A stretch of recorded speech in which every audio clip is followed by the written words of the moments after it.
Tukio la mauaji ya mlinzi huyo wa mifugo Bwana Mungu Mamboleo limetokea katika kijiji cha Ihanga Mkanyageni wilayani Mbarali, kama ambavyo mmiliki wa mifugo hiyo na baadhi ya viongozi wa kijiji cha Ihanga Mkanyageni wanavyoelezea. Mimi marehemu alikuwa msimamizi wa mifugo yangu.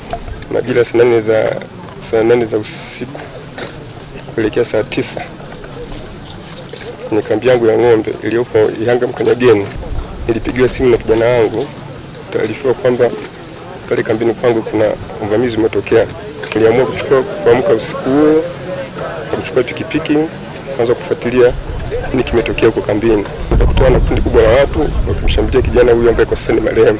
Mimi nimepigiwa simu majira saa 8 sio saa 9 majira yale. Ananipigia simu Adam. Mimi nilipofika pale tukafika na jeshi la polisi. Tulipofika pale nikamwambia jeshi la polisi, naomba na mimi nijilizishe huyu mtu. Baada ya kumkagua pale niliona tu vitu viwili.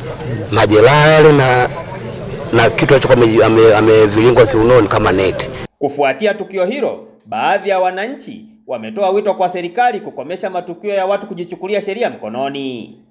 Na kitendo hiki kimetuletea huzuni kubwa, na tunaomba jeshi la serikali kama polisi watusaidie kitu kama hiki kisirudie, maana hiki kitu kimekuwa sasa ni changamoto kwa wafugaji. Pia tuwaombe kama ambavyo wameanza na hili swala, basi wasirudi nyuma, kwa sababu hivi vitu kwenye jamii nafikiri ni vitu ambavyo havikubariki. Ni lazima wajaribu kuona namna gani wanaweza kuvikomesha, kwa sababu huu ni unyama. Nitoe wito kwa serikali ya Mbarali, hasa serikali ya Lujewa, naomba sana mpige vita hali hii na wananchi wote, na Mungu atakuwa pamoja nanyi. Kamanda wa polisi mkoa wa Mbeya, kamishna msaidizi mwandamizi wa jeshi la polisi Benjamin Elias Kuzaga amesema tayari watu 7 wanashikiliwa kuhusiana na tukio hilo, huku akieleza sababu za mauaji hayo.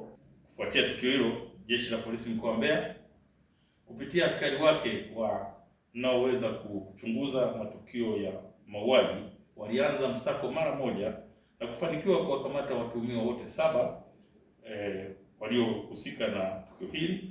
Uchunguzi wa awali umebaini kuwa chanzo cha tukio ni kujichukulia sheria mkononi kwa kumshambulia na silaha za jadi na kupelekea kifo chake, baada ya kuona kwamba huyu marehemu ameweza kuwadhibiti wasipate nafasi ya kuiba mifugo iliyokuwa hapo kambini. Nikiripoti kutoka katika ofisi ya kamanda wa polisi mkoa wa Mbeya, ni hapa jijini Mbeya. Naitwa Emmanuel Lengwa, YTV.